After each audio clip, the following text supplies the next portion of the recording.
সুপ্রিয় দর্শক, জীবনের গল্প আপনাদের স্বাগতম। ক্যামেরার সামনে দাঁড়িয়ে আছেন এই মুহূর্তে একটি বোন, আমরা শুনবো তার জীবনের গল্প। আসসালামু আলাইকুম আপু, কেমন আছেন? ওয়ালাইকুম আসসালাম, ভালো আছি। আপনি কেমন আছেন? এই তো আলহামদুলিল্লাহ ভালো আছি। আপু, আপনার নাম কি আর কোথা থেকে এসেছেন? আমার নাম হচ্ছে সোনিয়া, আমি রাজশাহী নওগাঁ থেকে আসছি। আপনার নাম সোনিয়া, রাজশাহী নওগাঁ থেকে এসেছেন। জি। আচ্ছা ঠিক আছে, আপনার বয়স কত? 21। 21 বছর বয়স। আপনার বিয়ে শাদী হয়েছে? না, বিয়ে শাদী হয়নি। আপনার ফ্যামিলিতে কে কে আছেন? আমার ফ্যামিলিতে আমার মা আছে, আমার বাবা মারা গেছে, আমি একাই।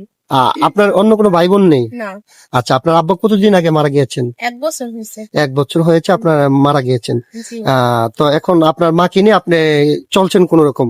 হ্যাঁ, আমার মাকে নিয়ে চলতাছি, একটু কষ্ট হচ্ছে। আমার মা বাসা বাড়িতে কাজ করে, এই এভাবে। আচ্ছা আচ্ছা, মানে আপনার আম্মু বাসা বাড়িতে কাজ করে, হ্যাঁ। ওইভাবে আপনাদের জীবন যাপন করছেন। আপনি কি করেন? আমি কিছুই করি না, এই যে টেলার্স এর কাজ শিখি আমি একটু। আপনি টেইলার্স এর কাজ শিখতেছেন? জি।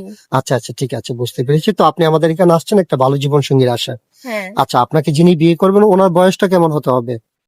আসলে বয়স 50-60 বছর হলে সমস্যা নেই। বয়স দিয়ে কি হবে বলেন? মনটা ভালো থাকতে হবে। রাইট রাইট, বয়স ডাজেন্ট ম্যাটার। মানুষ যদি বৃদ্ধ হয়ে যায়, তারপরে যদি তার মন মানসিকতা ভালো থাকে, যদি আপনাকে ভালোবাসতে পারে, ভালো রাখতে পারে, আপনার কোনো সমস্যা নেই, তাই তো? না, আচ্ছা আচ্ছা, ঠিক আছে, বুঝতে পেরেছি, সমস্যা নাই। আমরা তো এই ভিডিও পাবলিক করবো, অনেক ভাই কিন্তু আপনার সাথে যোগাযোগ করতে চাইবে। আপনার সাথে যোগাযোগ করবেন কিভাবে? আসলে আমার ফ্যামিলিতে সমস্যা, আমার মা আমার ফোন দেয় না। আর কিভাবে যোগাযোগ করবো? এই ভাইয়াদের নাম্বারে, স্ক্রিনের নাম্বার দেওয়া থাকবে, এই নাম্বারে ফোন দিলে আমাকে পাবে। মানে আমাদের নাম্বারে হ্যাঁ। যোগাযোগ করলে আপনাকে পাবে, আপনার জি। ব্যক্তিগত কোন ফোন না, নেই? আমার ফোন নাই।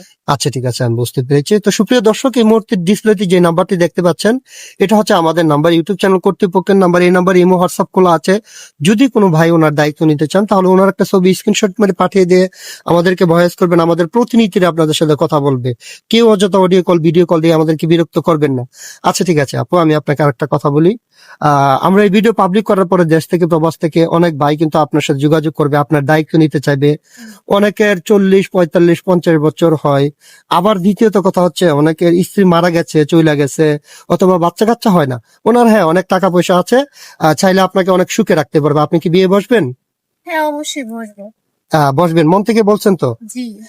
পরবর্তীতে বলবেন না যে তুমি বিবাহিত, তোমার বউ আছে, মানে খারাপ আচরণ এরকম কিছু করবেন না আমি তো? যাকে বিয়ে করব সে সত্যি কথাই বলবে যে বিয়ে শাদী হয়েছে কিনা, জানি না শুনে বিয়ে করবো। আচ্ছা আচ্ছা, ঠিক আছে। হ্যাঁ, যিনি আপনাকে বিয়ে করবেন অবশ্যই আপনাকে তার লুকোনো কথাগুলো বলবে যে আমি বিবাহিত, অথবা আমি বিয়ে করেছিলাম, বাচ্চা কাচ্চা হয় না, ওরকম সবকিছু অবশ্যই আমরা যাই না শুনে আপনার দায়িত্ব দেওয়ার চেষ্টা করব।